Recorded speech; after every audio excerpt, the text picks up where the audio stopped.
গাজীপুরে বিভিন্ন শিল্পাঞ্চলে এখন এমন দুরবস্থা। সড়কের পাশের খোলা জায়গায় ফেলা হচ্ছে গৃহস্থালী ও শিল্প কারখানার বর্জ্য। নিয়মিত অপসারণ না হয় এসব স্থানে থেকে ছড়াচ্ছে তীব্র দুর্গন্ধ, বাড়ছে মশামাছির উৎপাত। বিশেষ করে কোনাবাড়ি, টঙ্গী, বোটবাজার ও শ্রীপুর সংলগ্ন এলাকাগুলোতে পরিস্থিতি বেশি উদ্বেগজনক।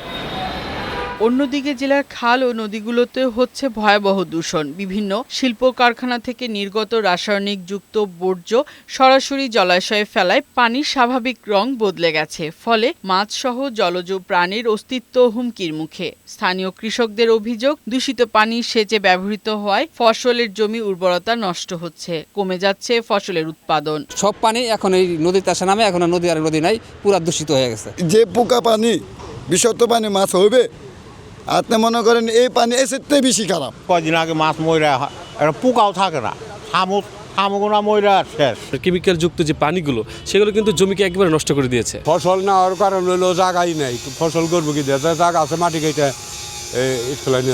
এই জেলায় গড়ে ওঠা অসংখ্য ছোট বড় শিল্প প্রতিষ্ঠানের অনেকগুলোরই কার্যকর পরিবেশ ছাড়পত্র নেই। ফলে অপরিশোধিত বর্জ্য সরাসরি পরিবেশে মিশে যাচ্ছে। এছাড়া ইটভাটায় নির্গত কালো ধোঁয়ায় বায়ু দূষণও উদ্বেগজনক পর্যায়ে পৌঁছেছে।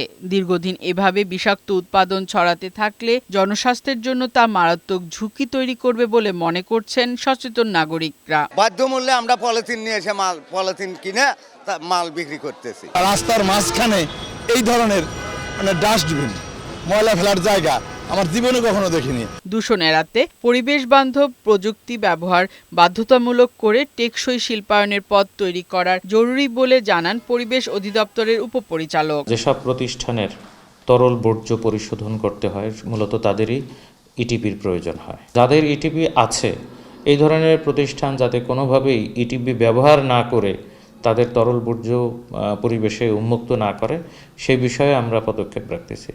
যদি এই ধরনের কোনো প্রতিষ্ঠান আমরা পাই, আমাদের মনিটরিংয়ের মাধ্যমে তাদের বিরুদ্ধে আমরা ব্যবস্থা নিচ্ছি।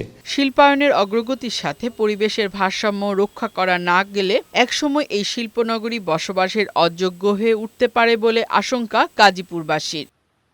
ফারহানা শিমু, বৈশাখী সংবাদ।